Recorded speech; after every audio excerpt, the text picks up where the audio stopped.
빨리요. 뒷문으로요.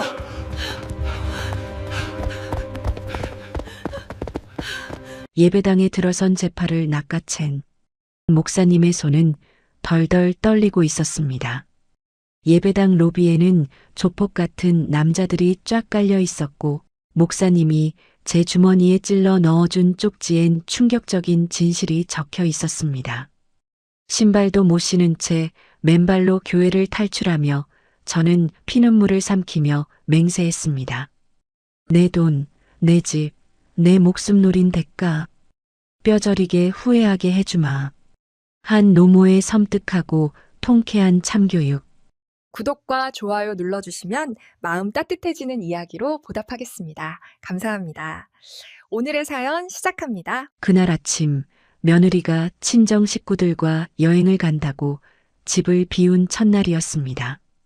평소 같으면 약을 먹고 누워 있었겠지만 이상하게 가슴이 두근거려 견딜 수가 없더군요. 목 뒤쪽에 식은땀이 끈적하게 맺혀 셔츠가 등에 달라붙었습니다. 괜찮은 척 거울 앞에서 머리를 빗었지만 손이 미세하게 떨리고 있었어요. 왜 이렇게 불안하지? 저는 열이 펄펄 끓는 몸을 이끌고 습관처럼 교회로 향했습니다. 교회 정문에 들어서자마자 코를 찌르는 건 익숙한 방향제 냄새가 아니라 마치 병원 같은 소독약 냄새였습니다. 천장 조명은 절반이나 꺼져 있어 어둑어둑했어요.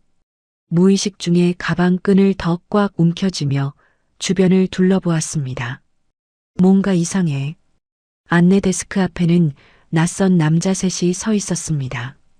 양복을 입었지만 교인 특유의 온화한 눈빛이 아니었어요. 한 명이 제 쪽을 보는 순간 날카로운 시선이 온몸을 훑어내려갔습니다. 자연스럽게 고개를 숙이고 기침 소리를 낸 채 예배당 쪽으로 방향을 틀었습니다. 저 사람들 누구지? 그때 누군가 제 팔꿈치를 억세게 움켜잡았어요.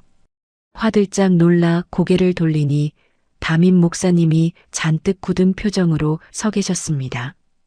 평소 따뜻하던 목사님 얼굴에 땀방울이 송글송글 맺혀 있었어요. 목사님 안녕하세요. 일부러 밝게 인사했지만 목소리가 갈라졌습니다. 목사님이 주변을 빠르게 살피며 속삭였습니다. 권사님 소리 내지 마세요. 목사님 입김에서 커피와 담배 냄새가 섞인 게 코끝에 스쳤어요. 목사님은 저를 부축하는 척하며 CCTV가 닿지 않는 복도 구석으로 방향을 틀었습니다. 그 짧은 찰나 목사님의 거친 손이 제 가방 안쪽 지퍼를 벌려젖히며 꼬깃꼬깃한 종이 한 장을 밀어 넣었어요. 얼굴에 웃음을 지으려 애쓰며 고개를 끄덕였지만 무릎이 덜덜 떨리고 있었습니다. 목사님이 다급하게 말했습니다. 뒤도 돌아보지 말고 후문으로 가세요. 지금 당장. 저는 영문도 모른 채 비상구로 밀려났습니다. 철문이 쿵 하고 닫히자 등줄기에 식은땀이 줄줄 흘러내렸어요. 평상심을 유지하려 애쓰며 천천히 걸었지만 다리에 힘이 빠져 벽에 손을 대고 의지해야 했습니다. 떨리는 손으로 가방을 열어 목사님이 넣어준 종이를 펼쳤습니다. 어두운 복도 비상등 불빛 아래 드러난 글씨를 본 순간 숨이 턱 막혔어요. 상담 동행 확인서, 입원 대상 한정순, 보호자 서유라, 일자 202X년 10월 15일. 날짜는 오늘이었고 보호자 칸에는 여행 갔다던 며느리의 이름이 선명하게 박혀 있었습니다. 종이를 쥔 손이 바들바들 떨리기 시작했어요. 겉으로는 침착한 척 종이를 접어 주머니에 넣었지만 가슴 안에서 뭔가가 철컹하고 무너졌습니다. 여행은 거짓말이었구나. 그때 복도 끝에서 무전기 잡음이 들려왔습니다. 타깃 확인 안 됩니다. 로비 쪽에 없어요. 저는 본능적으로 구두를 벗어 양손에 쥐었습니다. 양말 신은 발바닥에 닿는 복도 바닥은 얼음장처럼 차가웠지만 소음이 날까봐 이를 꽉 물고 참았습니다. 침착한 표정을 짓고 있었지만 온몸에서 진땀이 흐르고 있었어요. 조용히 움직여야 해. 들키면 끝이야. 계단을 내려가려는데 아래층에서 올라오는 발소리가 들렸습니다. 재빨리 2층 화장실로 몸을 숨겼습니다. 코를 찌르는 락스 냄새가 확 올라왔어요. 자연스럽게 화장실을 이용하는 척하며 변기 칸막이 안으로 들어갔지만 무릎이 후들거려 쪼그려 앉았습니다. 제발 들키지 마. 화장실 문이 삐그덕 열리더군요. 2층도 없습니다. 할머니가 몸이 안 좋다니까 멀리 못 갔을 거야. 구석구석 다 뒤져. 사내들이 한 명씩 변기 칸을 열어보기 시작했습니다. 가슴이 터질 것 같이 뛰었지만 화장실 이용하는 척 고개를 숙이고 가만히 있었습니다. 마지막에서 두 번째 칸까지 왔을 때 갑자기 교회 종이 울리기 시작했고 복도에서 목사님의 큰 목소리가 들려왔습니다. 교육부 선생님들, 긴급회의 있습니다. 사내들이 서둘러 화장실을 나가자 저는 그 틈을 타서 화장실 창문을 열었습니다. 2층 높이였지만 아래쪽에 1층 지붕이 있었죠. 침착한 척하며 창문 턱에 발을 걸쳤지만 관절염으로 뻣뻣한 다리가 말을 듣지 않았습니다. 뛰어내려야 해. 지금이 기회야. 지붕에 떨어질 때 무릎에서 뚝 하는 소리가 났지만 아픈 소리를 낼 수도 없었어요. 지붕에서 뛰어내려야 하는데 바로 아래 주차장에 용역들이 서성이고 있었습니다. 기왓장 사이로 기어가며 교회 뒤편으로 몸을 숨겼습니다. 무릎이 기왓장에 긁혀 쓰리고 아팠지만 표정 관리에만 신경 썼어요. 그때 교회 뒤편에 쓰레기 수거차가 들어왔습니다. 아저씨가 안 볼 때를 노려 재빨리 지붕에서 뛰어내려 쓰레기통 뒤로 숨었습니다. 자연스럽게 쓰레기를 정리하는 척했지만 온몸이 부들부들 떨리고 있었어요. 아저씨가 눈치채면 안 돼. 쓰레기차가 움직일 때 저도 차 뒤를 따라가며 몸을 숨겼습니다. 차가 교회 정문 쪽으로 나갈 때 저는 반대편 골목으로 빠져나갔습니다. 골목 초입에서 검은 승합차 한 대가 시동을 걸고 대기하고 있었습니다. 차 안에 사람이 2명 더 앉아 있는 게 보였죠. 하나도 안 놀란 척 지나가려 했지만 다리가 휘청거려 넘어질 뻔했어요. 재빨리 건너편 슈퍼마켓 진열장 뒤로 몸을 숨겼습니다. 평상시처럼 장 보러 온 척하며 천천히 걸었지만 심장이 미친 듯이 뛰고 있었습니다. 완전히 포위됐어. 아줌마, 잠깐만 도와주세요. 저는 슈퍼 아줌마한테 다가가서 작은 목소리로 말했습니다. 저쪽 차에 앉아 있는 사람들이 저를 따라다니고 있어요. 제발 좀 도와주세요. 아줌마가 고개를 돌려 차를 보더니 저를 위아래로 훑어봤습니다. 잠깐 머뭇거리는 척했지만 속으로는 간절히 빌고 있었어요. 들어와. 안쪽에서 기다려. 슈퍼마켓 창고에서 상자들 사이에 몸을 구겨넣고 기다렸습니다. 좁은 공간에 웅크리고 앉으니 허리가 끊어질 것 같았지만 안전하다는 안도감에 눈물이 핑 돌았어요. 얼마 후 아줌마가 들어와서 말했어요. 차갔어. 슈퍼 뒷문을 나서자마자 휴대폰이 윙윙 진동하기 시작했습니다. 며느리 번호였죠. 일부러 침착한 표정을 지었지만 손이 덜덜 떨려 휴대폰을 놓칠 뻔했어요. 받아야 해. 아직 모르는 척해야 해. 어머니, 어디세요? 갑자기 일찍 들어왔는데 집에 안 계시네요. 며느리의 목소리는 평소와 똑같이 다정했습니다. 하지만 이제 그 다정함이 소름 끼치게 느껴졌어요. 최대한 자연스럽게 대답하려 했지만 목소리가 갈라질까봐 침을 한번 삼켰습니다. 교회에 있어. 금방 들어갈게. 아, 교회세요? 그럼 제가 모시러 갈게요. 아니야, 벌써 나왔어. 시장에서 생선 좀 보고 들어갈게. 전화를 끊고 나서 곧바로 휴대폰 전원을 껐습니다. 그리고 유심칩을 빼내 하수구에 던져버렸습니다. 작은 칩이 철컹하고 하수구로 떨어지는 소리가 들렸어요. 이제 정말 혼자야. 저는 시장 인파 속으로 파고들었습니다. 평소 같으면 시끄러운 호객 소리와 비린내가 싫었는데 오늘은 그 모든 것이 저를 숨겨주는 위장막 같았습니다. 시장 구석에 낡은 여관을 발견했을 때 저는 정말 다리가 후들거려 당장이라도 주저앉고 싶었습니다. 여관 입구에서 나는 오래된 담배 냄새와 곰팡이 냄새가 코를 찔렀어요. 카운터의 할머니는 저를 위아래로 훑어보더니 아무 말 없이 열쇠를 던져줬어요. 평상시처럼 여행 온 척 웃어 보였지만 입꼬리가 실룩거렸어요. 203호.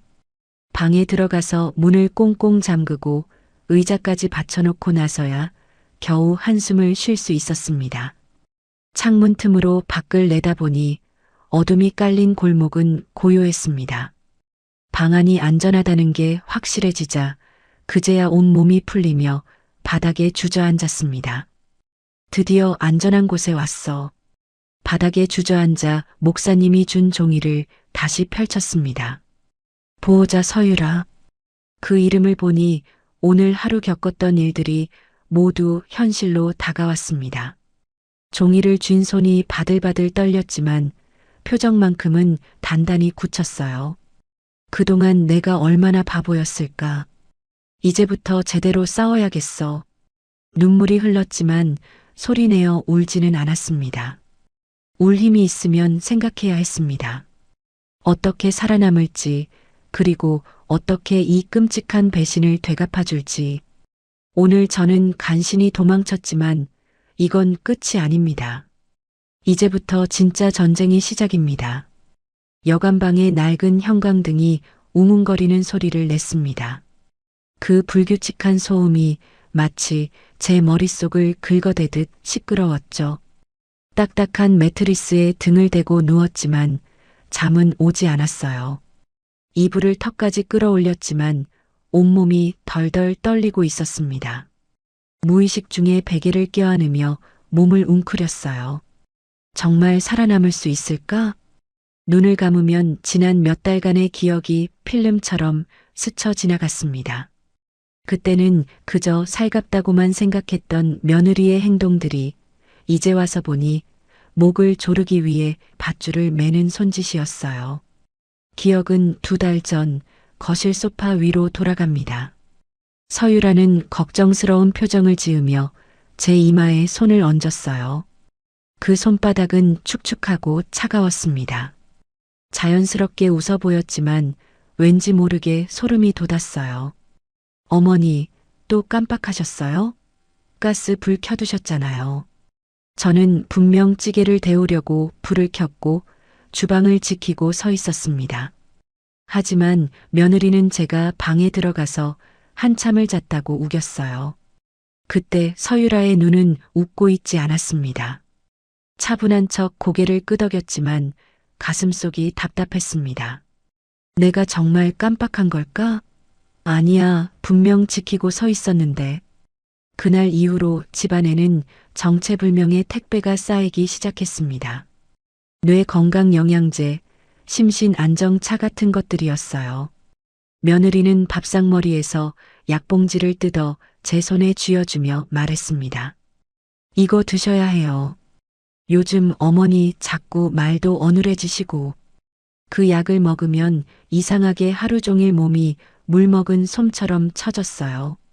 약에 취해 몽롱하게 소파에 앉아 있으면 며느리는 달력을 가져와 빨간 펜으로 동그라미를 쳤습니다. 감사하다는 듯 미소를 지었지만 속으로는 의심이 고개를 들었어요. 머리가 계속 무겁고 졸음이 쏟아졌습니다. 이상해. 영양제 먹는데 왜 계속 졸리지? 더 소름 끼치는 건 장롱 앞에서 있었던 일입니다. 어느 날 제가 낮잠을 자는 척하고 있는데 안방 문이 끼익 열렸어요. 실눈을 뜨고 보니 서유라가 발뒤꿈치를 들고 들어와 장롱 문을 조심스럽게 열더군요. 나무 마찰음이 아주 작게 끼르륵 소리를 냈습니다. 그녀는 옷 정리를 하는 척하며 깊숙한 곳에 숨겨둔 제 인감 도장함을 확인하고는 휴대폰으로 사진을 찍었어요. 찰칵. 잠든 척 코를 곧게 세우며 가만히 있었지만 등줄기에 식은땀이 흘러내렸습니다. 도장을 왜 사진 찍지? 뭔가 이상해. 아들 박진우는 어땠냐고요? 그 녀석은 공범이나 다름없었습니다.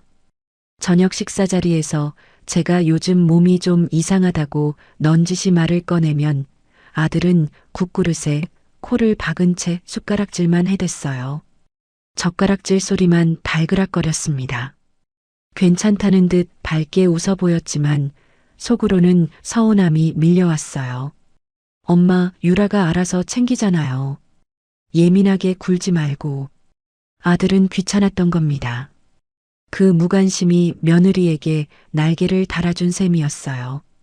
주먹을 꽉 쥐어 무릎 위에 올렸지만 손이 바들바들 떨리고 있었습니다. 내 아들도 모르는 척하는구나. 다시 현실의 여관방으로 돌아왔습니다. 저는 주먹을 꽉 쥐어 매트리스를 내리쳤어요. 바보같이 당하고만 있었던 지난날이 후회스러워 가슴을 쥐어뜯고 싶었습니다. 이불 속에서 온몸이 부들부들 떨렸어요. 이제라도 알아서 다행이야. 늦지 않았어. 저는 여관복도에 있는 공용 전화기로 향했습니다. 차가운 수화기가 귀에 닿는 순간 소름이 돋았어요. 동전을 넣고 상가 관리실 번호를 눌렀습니다. 침착한 척 목소리를 가다듬었지만 목젖이 바짝 말라 있었어요. 예, 행복상가 관리실입니다. 소장님, 저예요. 한정순. 수화기 너머에서 소장님이 숨을 들이켜는 소리가 들렸습니다. 아이고, 사장님, 어디세요? 연락도 안 되시고 어제 난리도 아니었습니다. 등골이 서늘해졌어요. 수화기를 꽉 움켜쥐며 자연스럽게 대답하려 했지만 심장이 쿵쿵거렸습니다. 무슨 일 있었나요? 어제 저녁에 웬 젊은 남자 하나가 와서는 사장님 대리인이라면서 서류를 달라고 하더라고요. 사장님이 요양원 가시면서 정리를 부탁했다나? 제 심장이 쿵 내려앉았어요. 아직 잡히지도 않았는데 벌써 요양원 핑계를 대며 재산 정리에 들어간 겁니다. 괜찮다는 듯 목소리를 낮췄지만 온몸에 힘이 쭉 빠졌어요. 제가 본인 확인 안 되면 절대 안 된다고 딱 잘랐죠. 그랬더니 그놈이 욕을 짓씹으면서 나가더라고요. 근데 검은색 승합차 한 대가 상가 주차장을 뱅뱅 돌다가 새벽에야 나갔습니다. 저는 입술을 깨물었어요. 교회 주차장에 서 있던 그 차였습니다. 수화기에서 나는 삐소리가 귀를 아프게 찔렀어요. 놈들은 교회가 실패하자마자 바로 상가로 들이닥친 겁니다. 소장님, 잘 들으세요. 앞으로 누가 와서 제 이름 대도 절대 서류 주지 마세요. 아들이 와도 안 됩니다. 예, 아드님도요? 나중에 설명할게요. CCTV 기록 지워지지 않게 보관만 잘 해주세요. 전화를 끊고 돌아서는 제 다리가 후들거렸어요. 상황은 생각보다 훨씬 심각했습니다. 벽에 손을 짚고 겨우 버텼지만 무릎에 힘이 완전히 빠져 있었어요. 놈들이 이미 움직이고 있어. 시간이 없어. 교회에서의 납치 시도는 단순한 해프닝이 아니라 치밀하게 계획된 작전의 시작이었습니다. 놈들은 제 명의로 된 상가, 집, 예금 통장까지 모든 것을 한 번에 삼키려 하고 있었어요. 저는 여관방 책상 위에 놓인 메모지에 볼펜을 꾹꾹 눌러 적기 시작했습니다. 볼펜 끝이 종이를 긁는 소리가 거칠게 났어요. 평정을 유지하려 애쓰며 글씨를 썼지만 손이 미세하게 떨리고 있었습니다. 종이 한 장 상담 동행 확인서, 차 한 대 검은색 승합차, 사람 한 명 며느리 서유라. 이 세 가지는 보이지 않는 줄로 단단히 묶여 있었습니다. 그 줄을 찾아야 했어요. 누가 며느리를 도와주고 있는 거지? 혼자 할 수 있는 일이 아닌데. 저는 메모지를 찢어 주머니에 넣었습니다. 종이가 부스럭거리는 소리가 작게 났어요. 지금 이 순간부터 저는 도망자가 아닙니다. 거울을 보며 단단히 마음먹었지만 눈가에 주름이 깊게 패여 있었어요. 얼굴 표정만은 담담하게 유지했지만 가슴속에서 분노가 치밀어 올랐습니다. 숨어서 떨기만 하던 노인네는 오늘 밤으로 죽었어. 내일 날이 밝으면 저는 그들이 흘린 냄새를 맡으러 갈 것입니다. 놈들이 제 목을 조르려던 그 밧줄로 역으로 놈들의 목을 감아버리기 위해서요. 창밖으로 어둠이 더욱 짙게 깔리고 있었습니다. 차가운 유리창에 이마를 댔지만 제 눈은 어둠 속에서도 또렷하게 빛나고 있었어요. 침대에 앉으며 두 주먹을 꽉 쥐었지만 이번엔 두려움이 아니라 분노였습니다. 이제 반격을 준비할 시간이야. 새벽 4시 여관방 문을 두드리는 소리는 노크라기보다 짐승이 긁는 소리에 가까웠습니다. 문구멍으로 내다보니 후드를 깊게 눌러쓴 작은 체구의 여자가 떨고 있더군요. 차가운 복도 바람이 문틈으로 스며들어 목덜미를 얼렸어요. 자연스럽게 문을 열어주었지만 손이 덜덜 떨리고 있었습니다. 이 시간에 누가 올까? 놈들이 보낸 건 아니겠지? 교회 방송실에서 아르바이트를 하던 임세라였습니다. 문을 열어주자마자 세라는 방 안으로 쏟아지듯 들어와 바닥에 주저앉았어요. 권사님, 저 무서워서 못 있겠어요. 세라가 내민 검은 봉투에서 쿰쿰한 먼지 냄새가 났습니다. 차분한 척 받아들었지만 가슴이 두근거리기 시작했어요. 안에는 손가락만 한 USB 하나와 구겨진 A4 용지가 들어 있었습니다. 이게 뭘까? 왜 이렇게 떨리지? 저는 종이를 한 장씩 펼쳤어요. 종이에서 나는 잉크 냄새가 비릿하게 코를 찔렀습니다. 출력물은 목회 상담 일정표였지만 내용은 상담이 아니었어요. 10월 15일 1400 한정순 권사 이동 차량 대기. 담당 외부 협력팀. 보호자 및 동의 서유라. 붉은 글씨로 적힌 이동 두 글자가 혈서처럼 보였어요. 괜찮다는 듯 종이를 다시 보았지만 손이 부들부들 떨렸습니다. 며느리가 여행을 간다던 그 날짜와 저를 이동시키기로 한 날짜가 정확히 겹쳤어요. 집이 비는 날이 곧 나를 치워버리는 날이었구나. 권사님, 이 파일요 며느님이 교회 사무실에 와서 직접 USB를 꽂고 복사해 둔 거예요. 그 말을 듣는 순간 퍼즐 조각이 딱 맞춰지는 느낌이었습니다. 차가운 플라스틱 USB를 꽉 쥐었어요. 침착한 척 고개를 끄덕였지만 온몸에 전율이 흘렀습니다. 이제 증거가 생겼어. 반격할 수 있어. 저는 가방에서 예비 메모리 칩을 꺼내 파일을 복사했습니다. USB를 컴퓨터에 꽂을 때 딸각 소리가 유난히 크게 들렸어요. 날이 밝자 상가로 향하던 중 골목 입구에서 검은 승합차가 엔진을 켜고 대기하고 있었어요. 차 안에 사람 둘이 앉아 지나가는 노인들을 확인하고 있었습니다. 저는 재빨리 세라와 함께 반대편 골목으로 방향을 틀었어요. 모자를 더 깊이 눌러쓰고 자연스럽게 걸었지만 등 뒤로 시선이 따라오는 느낌에 식은땀이 났습니다. 저들이 벌써 움직이고 있어. 다른 길로 가야 해. 우회해서 가던 중 상가 앞에서 익숙한 목소리가 들렸습니다. 할머니 한 분 못 보셨나요? 치매가 있으셔서 찾고 있어요. 며느리 서유라의 목소리였어요. 지나가는 사람들에게 제 사진을 보여주고 있었습니다. 저는 세라의 손목을 잡고 급히 상가 지하 주차장으로 몸을 숨겼어요. 차량 사이에 웅크리며 숨을 죽였지만 심장이 쿵쾅거려 터질 것 같았습니다. 유라가 직접 나왔어. 이건 정말 위험해. 지하에서 기다리던 중 관리소장이 쓰레기를 버리러 내려왔어요. 저는 그 틈을 노려 소장님께 다가갔습니다. 소장님, 저예요. 한정순.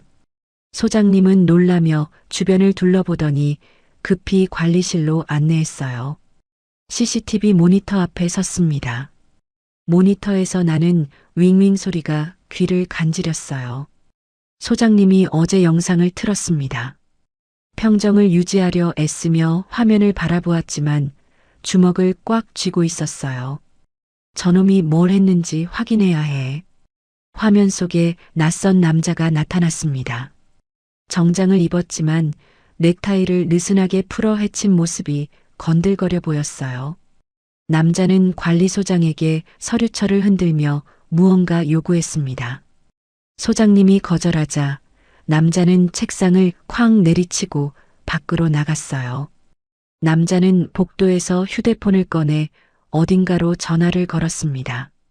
통화 시간은 정확히 10월 15일 오후 6시 32분. 세라가 가져온 파일 수정 시간과 1분 차이도 나지 않았어요. 모니터 화면이 차갑게 손끝을 얼렸습니다. 차분한 척 시간을 확인했지만 손목에 혈관이 뛰고 있었어요. 현장의 놈과 유라가 실시간으로 연결되어 있었구나. 그때 세라의 휴대폰이 징 울렸습니다. 액정의 푸른 불빛이 창백한 얼굴을 비췄어요.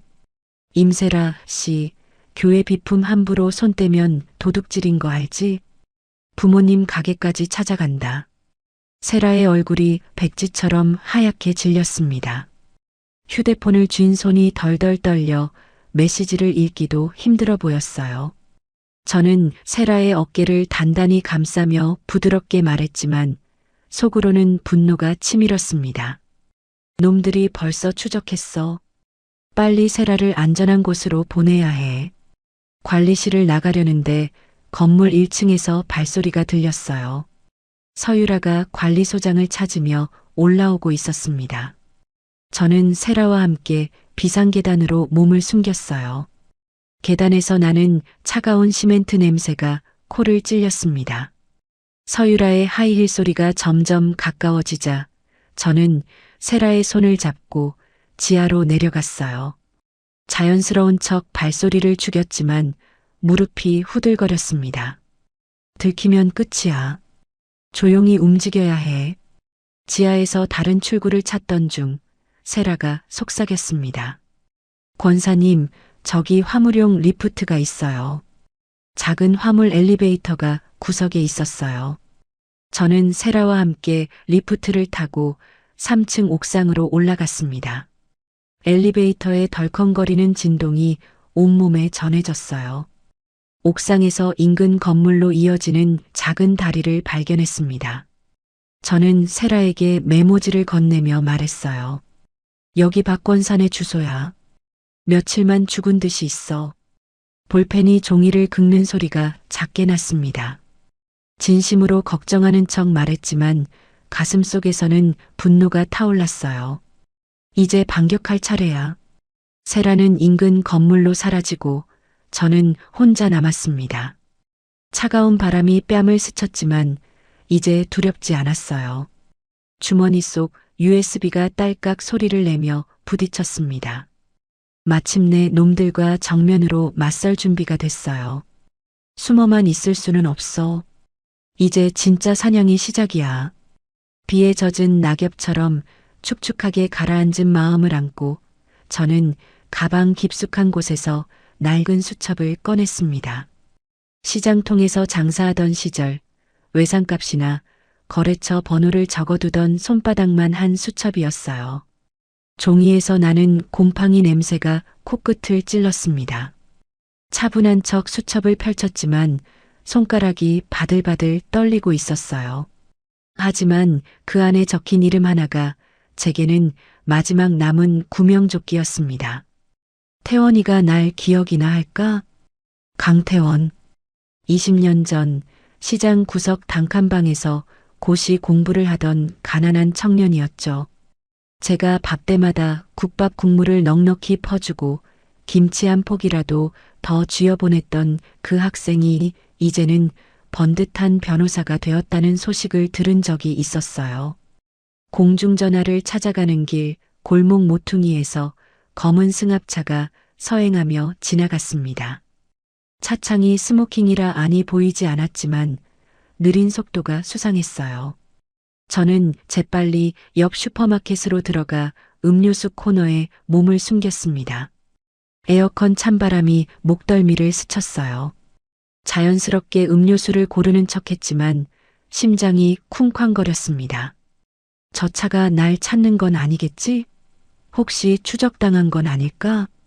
승합차가 지나간 후 5분을 더 기다렸습니다. 슈퍼 아주머니가 의심스러운 눈으로 쳐다보기 시작했어요. 저는 음료수 하나를 사며 웃어 보였지만 입꼬리가 경직되어 있었습니다. 공중전화 부스에서 수화기를 든 손이 덜덜 떨렸어요. 플라스틱 수화기가 차갑게 손바닥을 얼렸습니다. 혹시나 나를 모른 척하면 어쩌나 하는 두려움이 앞섰기 때문이죠. 침을 꿀꺽 삼키고 침착한 척 번호를 눌렀지만 목젖이 바짝 말라 있었어요. 제발 받아줘. 제발 도와줘. 신호음이 5번 울리고 딱딱한 사무적인 목소리가 들렸습니다. 법무법인 정론 강태원입니다. 저는 갈라진 목소리로 입을 뗐어요. 태원아 나다. 시장통 국밥집 아줌마. 수화기 너머에서 잠시 침묵이 흘렀습니다. 그 짧은 3초가 제게는 3년처럼 길게 느껴졌죠. 이내 의자가 거칠게 뒤로 밀리는 소리와 함께 다급한 목소리가 터져나왔어요. 이모님? 정말 이모님이세요? 목소리가 왜 그러세요? 그의 목소리에서 진심 어린 걱정이 묻어나오자 참고 있던 울음이 목구멍까지 차올랐어요. 괜찮다는 듯 목소리를 가다듬었지만 눈물이 핑 돌았습니다. 저는 상황을 띄엄띄엄 설명했어요. 이제 정말 살 수 있겠구나. 이모님, 제 사람을 보내겠습니다. 지금 계신 곳에서 딱 10분만 기다리세요. 전화를 끊고 기다리는 동안 2번째 장애물이 나타났습니다. 멀리서 익숙한 목소리가 들려왔어요. 할머니 한 분 못 보셨나요? 치매가 있으셔서. 며느리 서유라의 목소리였습니다. 지나가는 사람들에게 제 사진을 보여주며 수소문하고 있었어요. 저는 재빨리 전화부스에서 나와 근처 미용실로 몸을 숨겼습니다. 파마약 냄새가 코를 톡 쏘았어요. 미용사에게 자연스럽게 인사하며 들어갔지만 다리에 힘이 빠져 의자에 주저앉았습니다. 유라가 벌써 여기까지 왔어. 정말 위험해. 미용실 거울로 밖을 살펴보니 서유라가 상점을 하나하나 돌며 수색하고 있었어요. 10분 후 강태원이 보낸 사람이 와야 하는데 이 상황에서는 만날 수가 없었습니다. 저는 미용사에게 작은 목소리로 부탁했어요. 잠깐만 뒷문으로 나가고 싶은데요. 미용사가 고개를 끄덕이며 뒷문을 열어줬어요. 뒷골목으로 나온 저는 휴대폰으로 강태원에게 급히 전화를 걸었습니다. 태원아, 미안한데 장소를 바꿔야겠어. 며느리가 여기 와서. 알겠습니다. 이블록 뒤쪽 약국 앞으로 오세요. 골목길을 돌아가며 약국으로 향하는 중 3번째 장애물을 만났습니다. 좁은 골목 입구에서 검은 정장 입은 남자가 담배를 피우며 서 있었어요. 교회에서 봤던 그 용역 중 한 명이었습니다. 저는 재빨리 방향을 틀어 다른 골목으로 들어갔어요. 발밑에 깔린 낙엽이 바스락거렸습니다. 평상시처럼 천천히 걸었지만 등줄기에 식은 땀이 흘렀어요. 저놈이 날 못 받길 바라야 할 텐데. 우회에서 약국에 도착했을 때 깔끔한 정장 차림의 젊은 남자가 기다리고 있었어요. 강태원이 보낸 사람이었습니다. 어머님, 차가 준비되어 있습니다. 그로부터 1시간 뒤 저는 태원이가 마련해준 시내 외곽의 조용한 오피스텔에 들어와 있었습니다. 난방이 잘 되어 따뜻한 공기가 돌았어요. 며칠 만에 처음으로 안전한 공간에 있다는 안도감에 온몸에 힘이 풀렸습니다. 따뜻한 물로 샤워를 하며 몸에 묻은 공포를 씻어냈어요. 이제 좀 숨을 쉴 수 있겠어. 씻고 나오자 양복 차림의 태원이가 거실 탁자에 서류를 펴놓고 전화를 걸고 있었습니다. 키보드 타자 소리가 규칙적으로 들렸어요. 그의 눈매는 예전 고시생 시절보다 훨씬 날카로워져 있었지만 저를 보는 눈빛만은 여전히 따뜻했습니다. 안정된 척 소파에 앉았지만 아직 심장이 빨리 뛰고 있었어요. 정말 믿을 수 있는 사람을 만났구나. 네, 은행 지점장님. 한정순 고객님 대리인입니다. 지금 즉시 본인 확인 없는 모든 계좌 이체, 출금, 카드 사용 정지해 주세요. 태원이는 전화를 끊자마자 곧바로 관리사무소, 보험사, 등기소까지 차례로 연락해 빗장을 걸었어요. 제 명의로 된 모든 재산의 접근 금지라는 보이지 않는 철조망을 두르는 작업이었죠. 이모님, 방어는 다 끝났습니다. 이제 공격 준비하시죠. 태원이의 계획은 대담했습니다. 커피 향이 은은하게 퍼지는 거실에서 태원이는 미끼 작전을 설명했어요. 놈들이 저를 찾으러 다니게 하는 게 아니라 제 발로 우리 앞에 기어들어오게 만드는 것이었죠. 집중해서 듣는 척했지만 가슴 한편으로는 설렘이 차올랐습니다. 드디어 반격할 수 있어. 태원이는 교회 쪽에 심어둔 정보원을 통해 은밀한 소문을 흘렸습니다. 한정순 권사가 겁을 먹고 재산 정리를 하고 싶어 한다는 내용이었어요. 반응은 즉각적이었습니다. 세라가 보내온 문자에 따르면 며느리는 안달이 나서 변호사를 구하고 서류를 다시 꾸미느라 정신이 없다고 했어요. 휴대폰 진동 소리가 거실에 울려 퍼졌습니다. 차분한 척 메시지를 읽었지만 입꼬리에 미소가 스며들었어요. 유라가 완전히 낚였구나. 상대가 급할수록 실수를 하는 법입니다. 태원이는 탁자 위에 달력을 펴놓고 빨간 펜으로 날짜 하나를 동그라미 쳤어요. 볼펜 끝이 종이를 긁는 소리가 또렷했습니다. 이틀 뒤 오후 3시. 장소는 제가 운영하던 상가 1층의 빈 점포. 그곳이 바로 며느리를 잡을 덫이 놓일 자리였어요. 그날 밤 저는 거울 앞에 앉았습니다. 형광등 불빛이 차갑게 얼굴을 비췄어요. 거울 속에 저는 며칠 사이 많이 야위어 있었지만 눈빛만은 형형하게 살아있었죠. 저는 의식적으로 눈에 힘을 풀고 어깨를 구부정하게 말았어요. 평상시보다 더 늙은 척 연기했지만 속으로는 복수의 쾌감이 차올랐습니다. 이제 진짜 연기가 시작이야. 어머니, 저 좀 살려주세요. 거울 속에 제가 비굴하게 중얼거렸어요. 연기였습니다. 놈들을 안심시키고 방심하게 만들 최후의 연기였죠. 창밖에는 비가 그치고 차가운 달이 떠 있었습니다. 달빛이 창문을 통해 은은하게 들어왔어요. 저는 태원이가 건네준 따뜻한 차를 마시며 폭풍전야의 고요함을 즐겼어요. 차분한 척 차를 마셨지만 가슴속에서 복수에 대한 열망이 타올랐습니다. 가슴속에서 쿵, 쿵 뛰던 심장 소리가 이제는 두려움이 아니라 전장의 북소리처럼 들렸어요. 내일 모레 그 상가 안에서 모든 것이 뒤집힐 거야. 준비는 끝났습니다. 다음 날 아침 은행 창구의 차가운 대리석 바닥을 밟는 제 구두굽 소리는 어느 때보다 또렷했습니다. 창구 직원이 제가 내민 신분증과 통장을 번갈아 보며 난처한 표정을 지었습니다. 제 옆에선 태원이가 명함 한 장을 건네며 딱 잘라 말했죠. 법무법인 정론 강태원 변호사입니다. 본인 동의 없는 인출 시도, 비정상적인 계좌 접근, 전부 지급 정지 걸어주십시오. 오늘부로 이 계좌들은 한정순 씨 본인이 창구에 와서 비밀번호를 누르기 전까진 대통령이 와도 10원 한 장 못 빼갑니다. 직원이 네 알겠습니다 하며 키보드를 두드리는 소리가 타닥타닥 울렸습니다.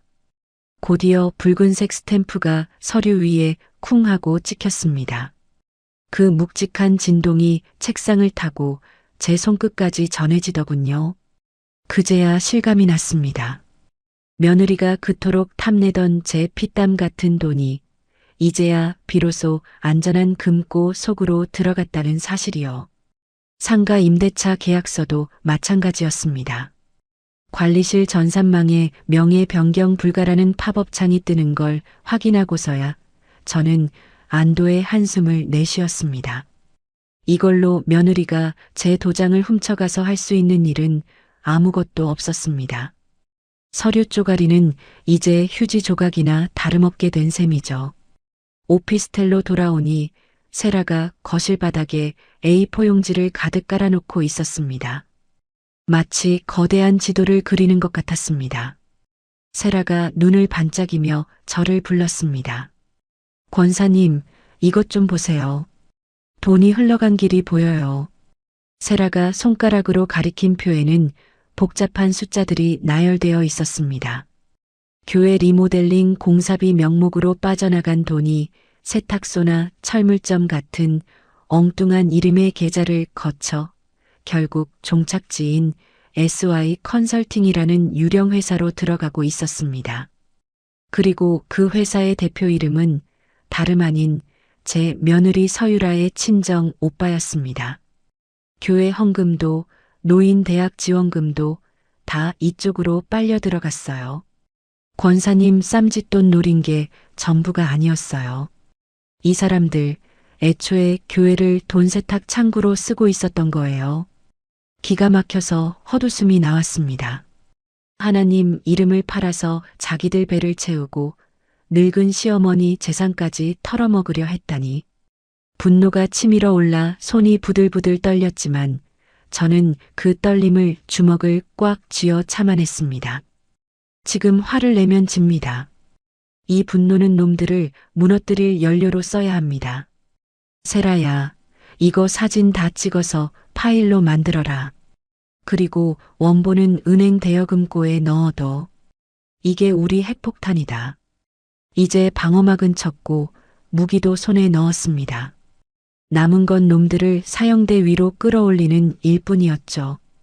태원이가 휴대폰을 들고 저를 보며 고개를 끄덕였습니다. 작전 개시 신호였습니다. 태원이는 며느리에게 전화를 걸었습니다. 스피커폰 너머로 들려오는 서유라의 목소리는 가증스럽게도 차분하고 상냥했습니다. 네, 변호사님. 어머니는 좀 어떠세요?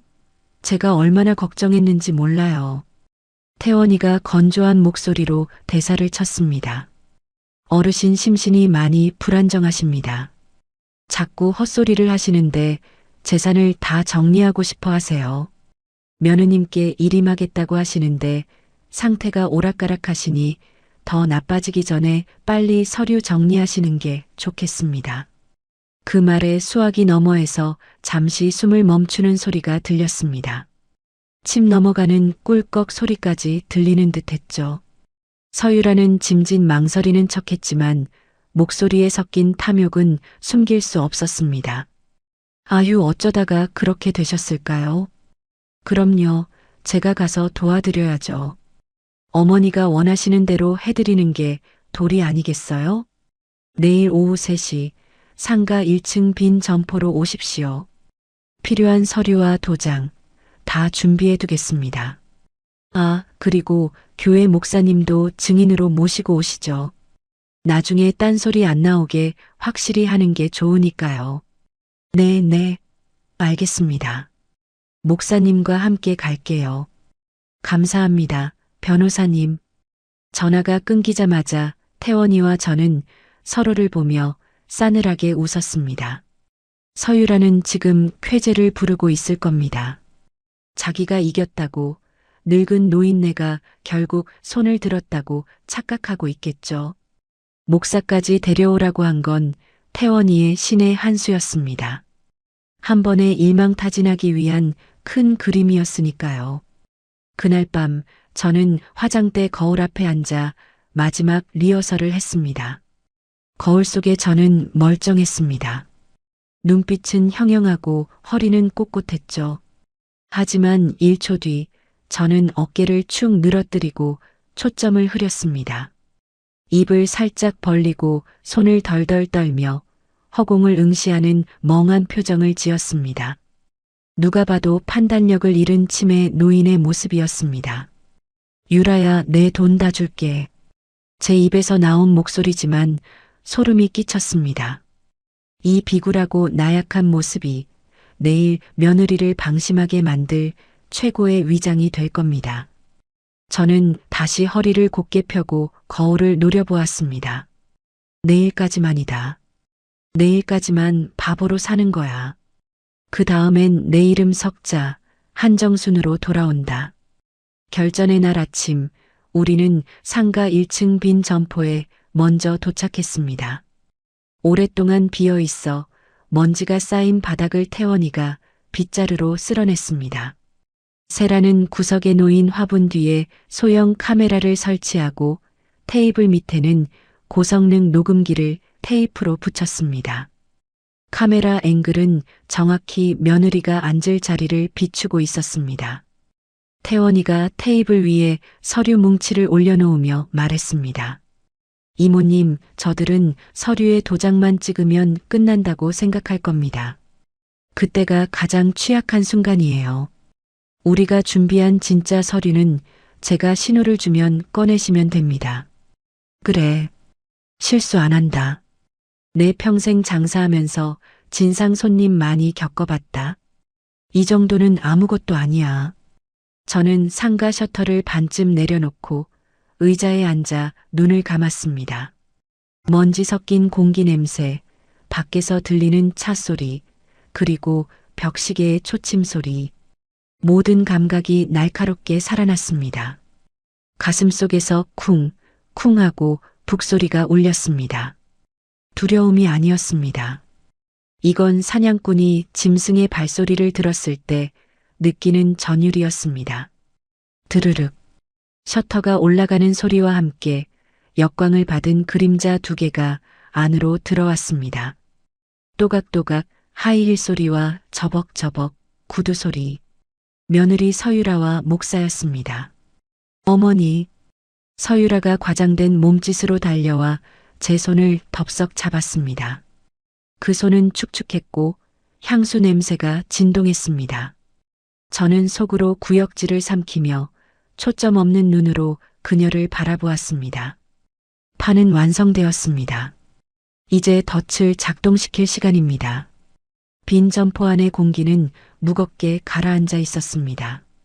먼지 냄새와 서유라가 뿌린 진한 화장품 냄새가 뒤섞여 비릿한 악취처럼 코를 찔렀어요. 저는 의자 깊숙이 몸을 파묻고 초점 잃은 눈으로 허공을 응시했습니다. 치매 노인인 척 연기했지만 속으로는 긴장감이 팽팽하게 차올랐어요. 제 손은 의도적으로 덜덜 떨고 있었고 입은 반쯤 벌린 채 멍하니 있었죠. 이제 시작이야. 절대 들키면 안 돼. 서유라는 제 손을 2손으로 감싸 쥐고 있었는데 그 손바닥에 배어나온 끈적한 땀이 제 피부로 고스란히 전해졌어요. 그녀는 울먹이는 목소리로 말했지만 식탁 아래로 다리를 초조하게 떨고 있는 게 제 시야의 끝에 걸렸습니다. 어머니, 여기에요. 여기에 도장만 찍으시면 돼요.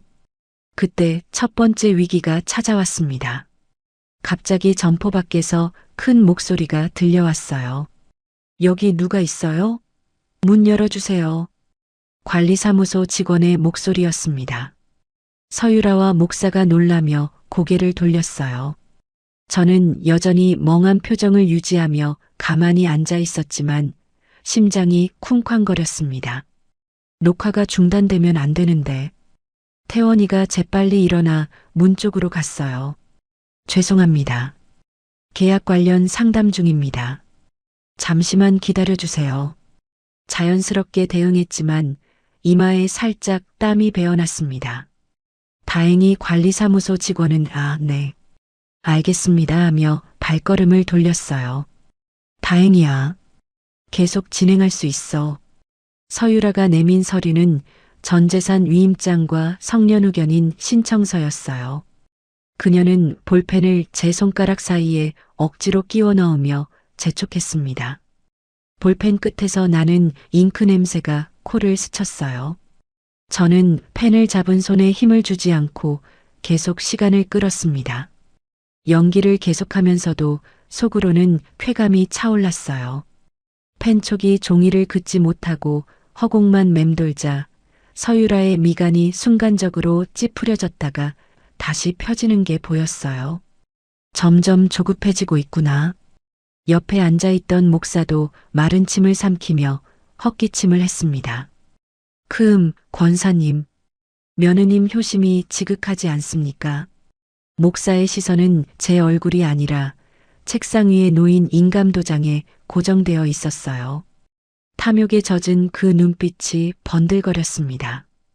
두 번째 위기 상황이 닥쳤습니다. 구석에 숨겨놓은 카메라에서 빨간 불이 깜빡이며 꺼졌어요. 배터리가 떨어진 것 같았습니다. 세라가 안쪽에서 손짓으로 신호를 보냈어요. 저는 여전히 멍한 척하면서도 재빨리 상황을 파악했습니다. 녹화가 끊어졌어. 어떡하지? 저는 일부러 더 크게 떨면서 볼펜을 바닥에 떨어뜨렸어요. 어디 갔지? 볼펜이. 딸랑하고 볼펜이 바닥에 굴러가는 소리가 났습니다. 서유라가 아이고 어머니 하며 볼펜을 주우러 몸을 숙였어요. 그 짧은 틈에 세라가 빠르게 예비 녹음기를 켰습니다. 다시 계속 진행할 수 있게 됐어요. 제가 펜을 떨어뜨릴 듯 말 듯 위태롭게 잡고 있자 결국 서유라가 참지 못하고 제 손등 위로 자신의 손을 겹쳐 잡았어요. 손톱이 살을 파고들 만큼 강한 악력이었습니다. 아픈 걸 참으며 그대로 있었지만 속으로는 이를 악물었어요. 어머니, 정신 좀 차려보세요. 목소리 톤이 날카롭게 올라갔어요. 가면 귀퉁이가 찢어지는 순간이었습니다. 바로 그때 벽에 기대서서 이 광경을 지켜보던 태원이가 나직하게 입을 열었어요. 잠깐만요. 서유라 씨, 너무 서두르시는 거 아닙니까? 서유라가 고개를 획 돌려 태원이를 노려보았어요. 변호사님은 빠지세요. 가족 일입니다. 원하신다고요? 이상하네요. 제가 가진 기록이랑은 말이 다른데요. 태원이가 양복 안주머니에서 서류 봉투 하나를 꺼내 테이블 위에 툭 던졌어요. 봉투에서 나는 종이 냄새가 확산되었습니다. 봉투 입구가 벌어지며 종이 몇 장이 쏟아져 나왔어요. 침착한 척 지켜보았지만 가슴속에서 통쾌함이 치밀어 올랐습니다. 서유라의 시선이 그 종이에 박히는 순간 그녀의 눈동자가 지진이라도 난 듯 흔들렸어요.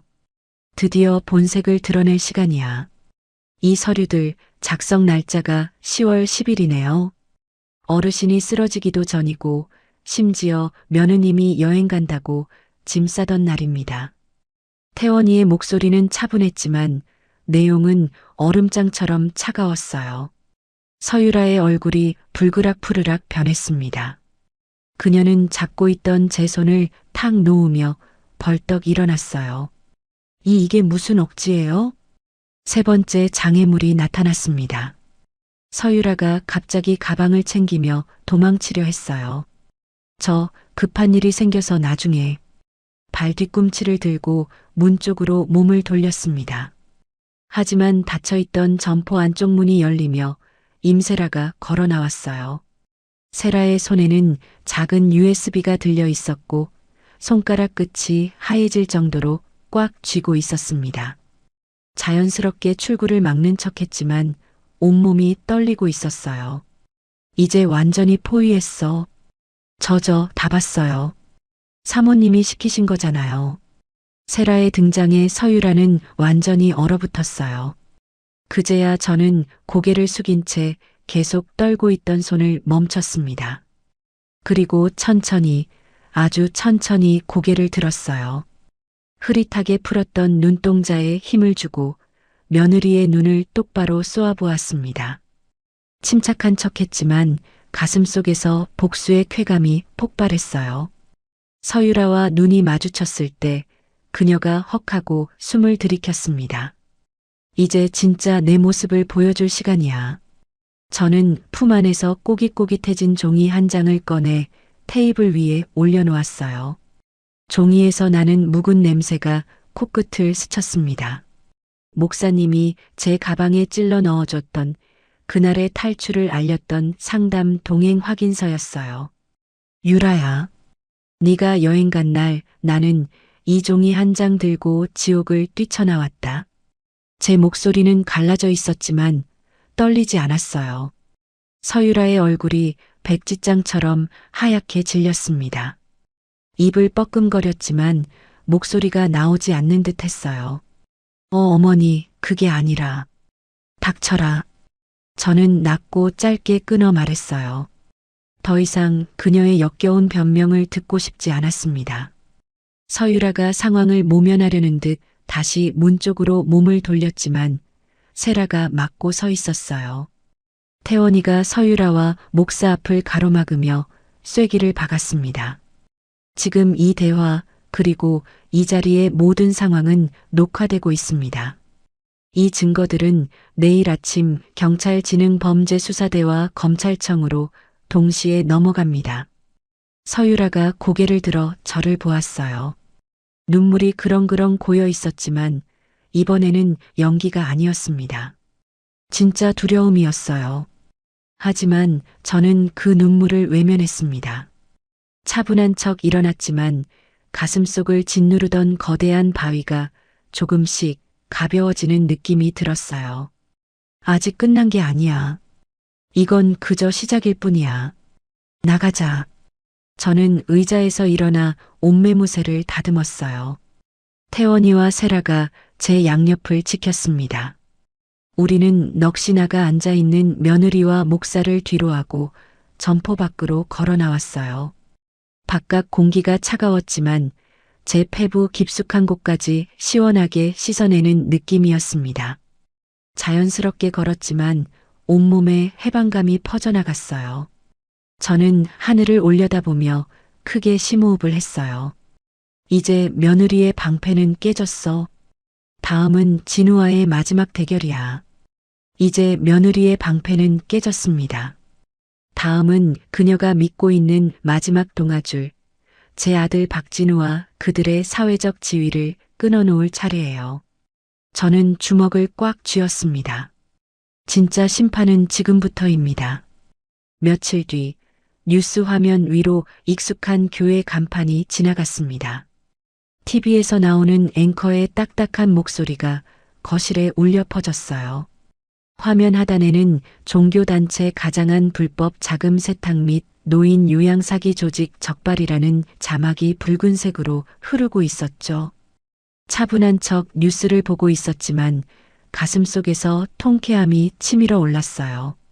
현장에는 파란색 압수수색 상자를 든 수사관들이 줄지어 나오고 있었습니다.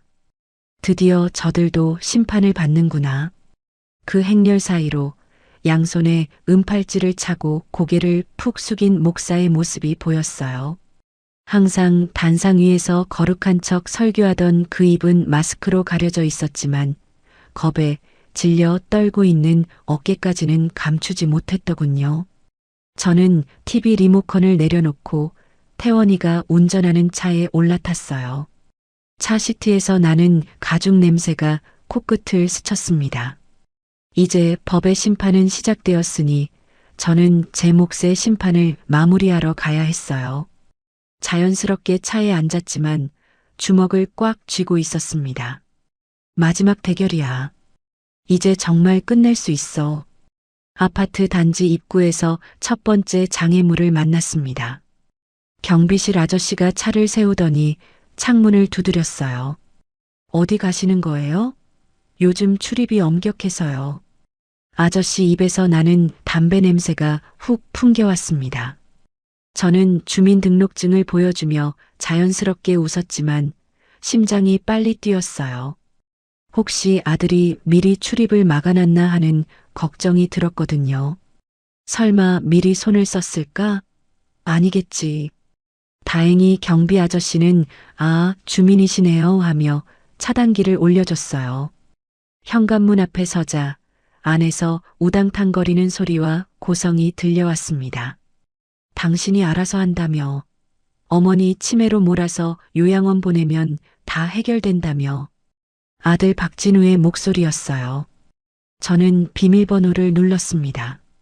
띠띠띠띠.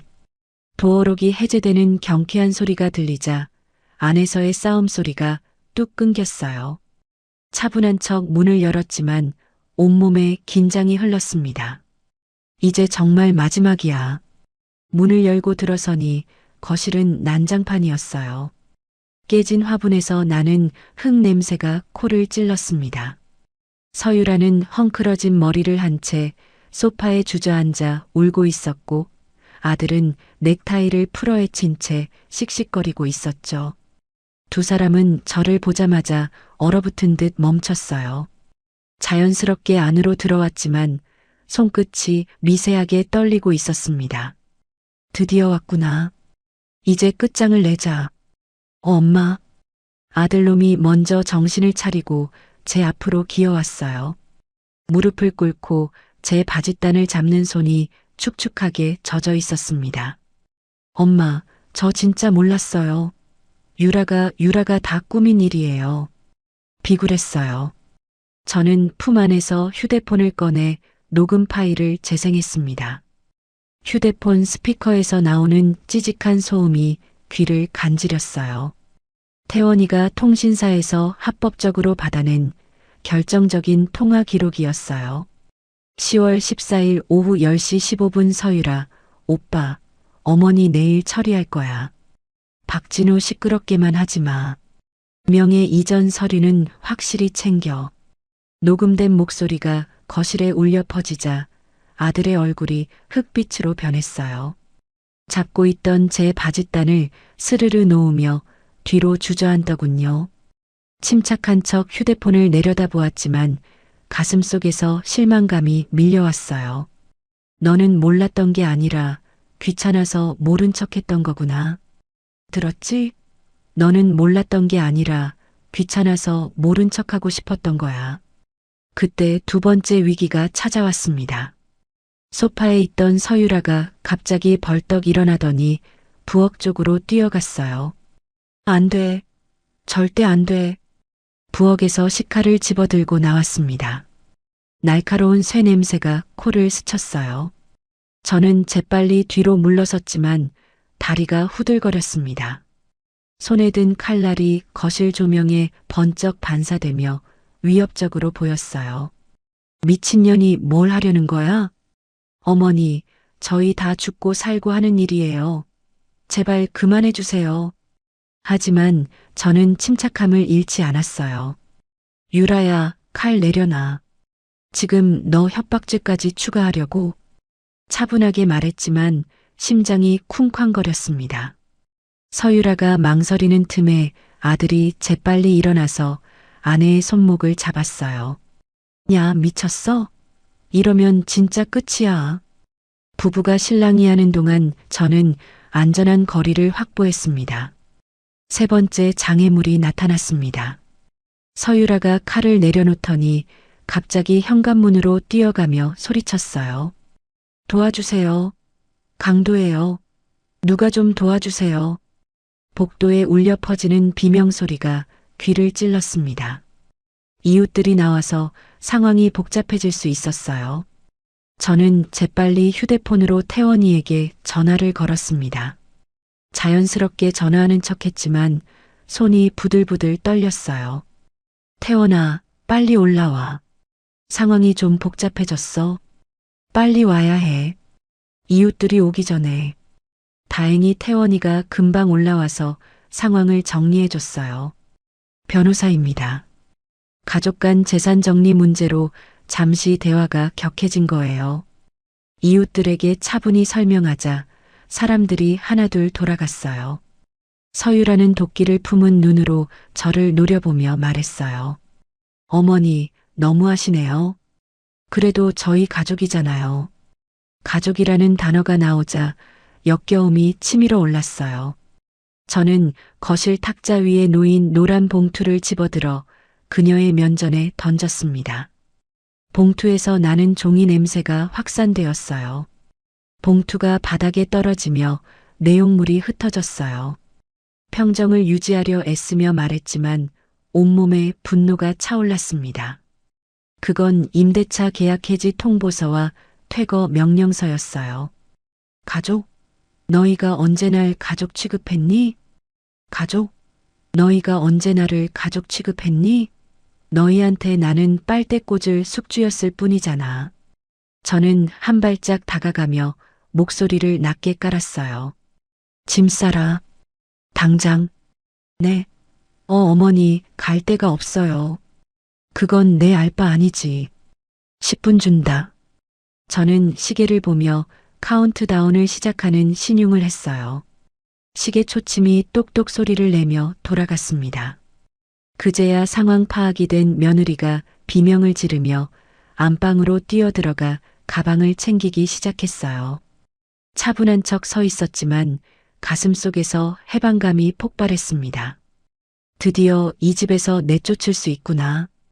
아들은 여전히 바닥에 주저앉아 넋이 나간 표정으로 중얼거렸어요. 엄마 진짜 1억이에요? 저 아들이잖아요.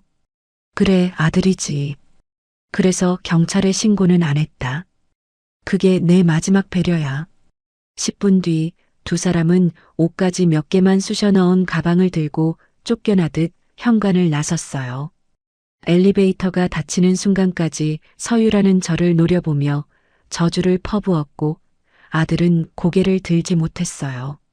문이 닫히고 복도가 조용해졌습니다. 저는 텅 빈 거실에 홀로 남았어요.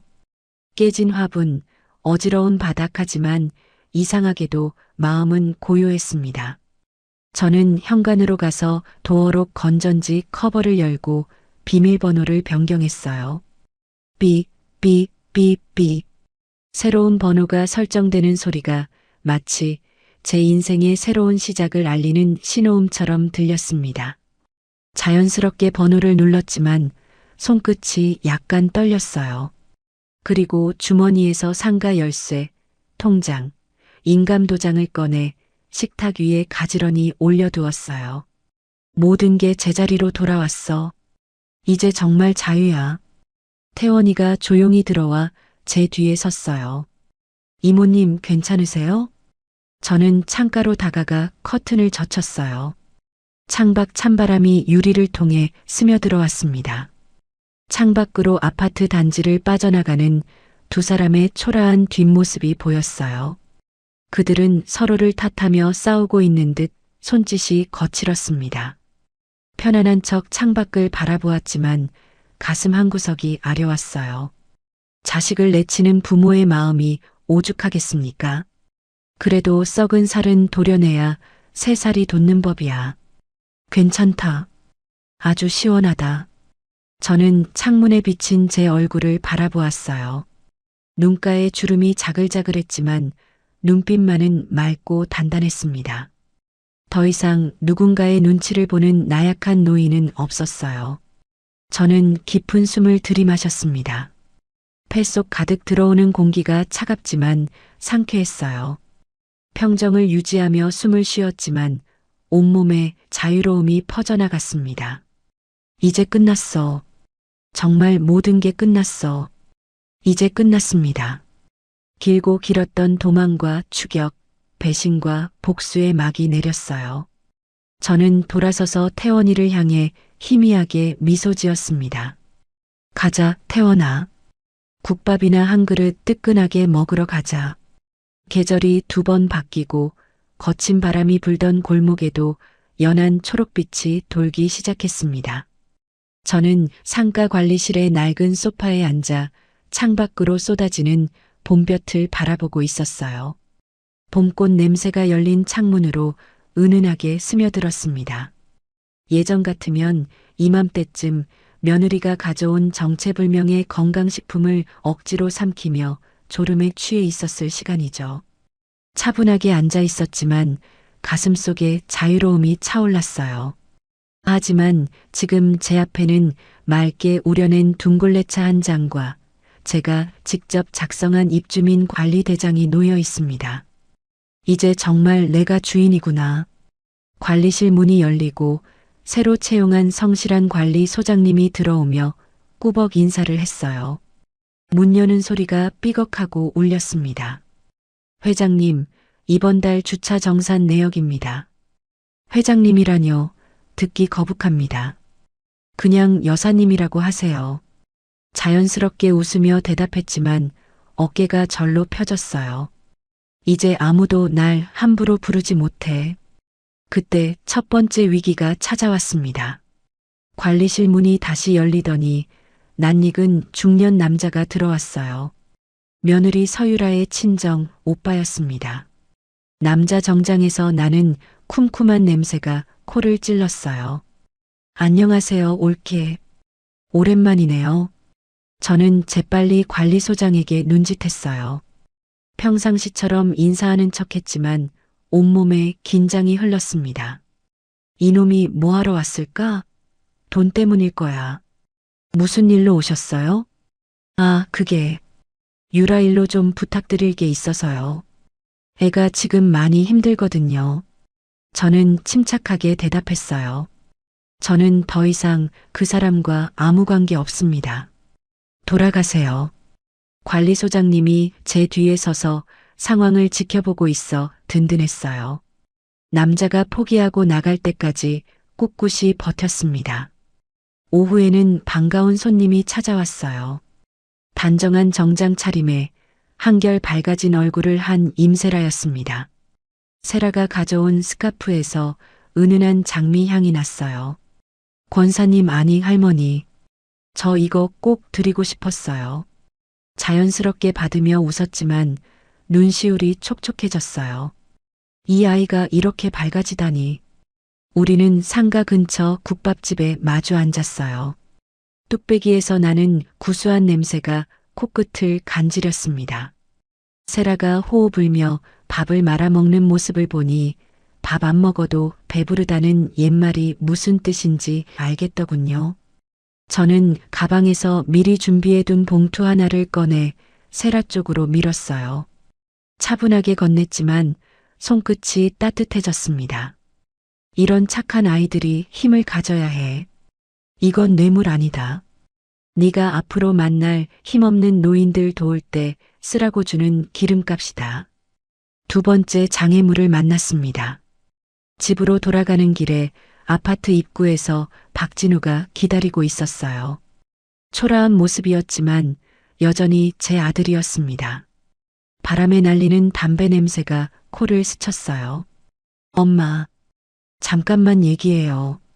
저는 그냥 지나치려 했지만 그가 앞을 막았어요.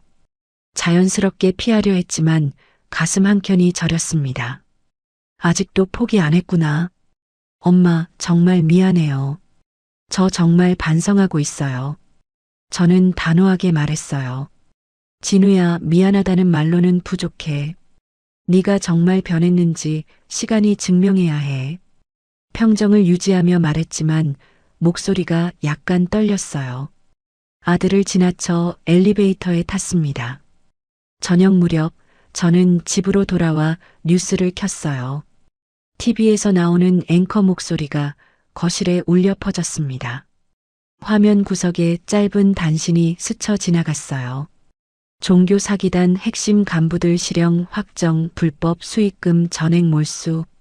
차분하게 뉴스를 보았지만 속이 후련했어요. 마땅한 벌을 받았구나. 저는 미련 없이 TV를 껐어요. 베란다 창문을 활짝 열자 시원한 밤 공기가 들어왔습니다. 밤 공기가 뺨을 스치며 지나갔어요. 자연스럽게 심호흡했지만 온몸이 편안해졌습니다. 이 고요함이 평화로워. 다음 날 아침 저는 평소보다 조금 일찍 집을 나섰어요. 시장 게시판 앞에 멈춰서서 제가 직접 만든 전단지 한 장을 꾹꾹 눌러 붙였습니다. 풀냄새가 손끝에 묻어났어요. 무료 법률 상담 및 노인 재산 지킴이 안내. 세 번째 위기가 닥쳤습니다. 지나가던 할머니 한 분이 전단지를 보더니 갑자기 제 팔을 잡고 울음을 터뜨렸어요. 아이고, 어떡해요. 우리 며느리가 도장 가져가더니 집을 팔았대요. 할머니 손에서 나는 찬 기운이 제 팔로 전해졌어요. 저는 당황하지 않고 할머니를 진정시켰어요. 차분하게 대응했지만 가슴이 뛰기 시작했습니다. 이런 일이 또 있었구나. 도와드려야 해. 할머니, 울지 마세요. 제가 아는 변호사가 있어요. 아직 늦지 않았어요. 저는 할머니를 법률사무소로 안내했어요. 태원이가 친절하게 상담해 주었고 다행히 아직 매매 계약이 취소될 수 있는 상황이었어요. 할머니가 고맙다며 제 손을 꼭 잡았을 때 저는 제가 왜 이 일을 하고 있는지 깨달았습니다. 저는 할머니와 함께 시장 골목을 걸어가며 제 그림자를 내려다보았어요. 아스팔트에 비친 그림자가 또렷하고 당당했습니다. 더 이상 쫓기는 자의 비틀거리는 그림자가 아니었어요.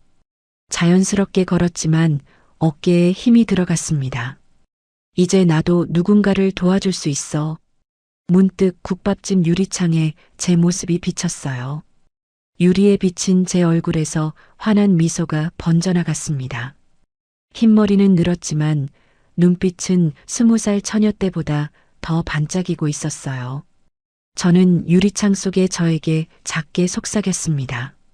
편안한 척 혼잣말했지만 가슴이 뿌듯했어요.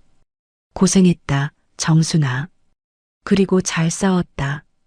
이제 저는 누군가의 어머니, 누군가의 시어머니로 불리기를 기다리지 않습니다. 제 이름은 한정순. 내 집의 열쇠를 쥐고 내 돈의 쓰임새를 결정하고 내일의 날씨를 기대하며 잠드는 사람. 그게 바로 저예요. 저는 옷깃을 여미고 힘차게 발걸음을 옮겼어요. 햇살이 등을 따뜻하게 데워주었습니다. 도망치는 길이 아니라 제가 선택한 길을 걷기 위해서 당당하게 걸었지만 온몸에 행복이 퍼져나갔어요. 살아있다는 건 이렇게나 뜨거운 것이었습니다. 이제 정말 새로운 시작이야. 한정수님의 이야기 어떻게 들으셨나요? 믿었던 가족에게 배신당하고 차가운 병원으로 끌려갈 뻔했던 절체절명의 위기. 하지만 그 벼랑 끝에서 한정수님은 주저앉지 않고 스스로를 지켜냈습니다. 내 인생의 주인은 바로 나라는 그 당연한 사실을 깨닫기 위해 너무나 큰 아픔을 겪었지만 덕분에 남은 생은 누구의 눈치도 보지 않고 당당하게 걸어갈 수 있게 되었습니다. 썩은 살을 도려내는 고통 뒤에 비로소 단단한 새살이 돋아나듯 혹시 지금 견디기 힘든 배신이나 아픔 속에 계신 분이 있다면 부디 용기를 잃지 마십시오. 어둠이 짙을수록 새벽은 더 가까이 와 있는 법이니까요. 한정수님의 앞날에 그리고 이 이야기를 듣고 계신 여러분의 삶에 이제는 따뜻한 봄볕만 가득하기를 진심으로 응원하겠습니다. 이야기를 끝까지 들어주신 분이 계시다면 잘 들었다고 댓글 하나만 남겨주세요. 감사합니다.